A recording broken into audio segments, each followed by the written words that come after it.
অভিষেক দা, আপনার নামে তো বড় মামলা আছে। এখন সরকার পাল্টেছে, এরা বিভিন্নভাবে মামলায় আমাকে ট্যাগ করবে।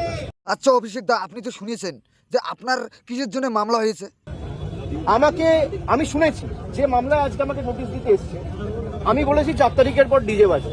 আচ্ছা অভিষেক দা, আপনি আপনি যে ইলেকশন চলাকালীন যে অবস্থায় বলেছেন যে ডিজে বাজার কথা আর কি, এই কথাগুলো বলেছেন, আপনার ভুল হয়েছে না ঠিক হয়েছে আপনি নিজেকে বলেন না, নিজে ভাইবে দেখেন না। আমি প্রশ্ন করতে চাই যে আমি যদি সত্যি কোনো ভুল বলে থাকি, আমি এই স্টেটমেন্টগুলো কবে করেছি?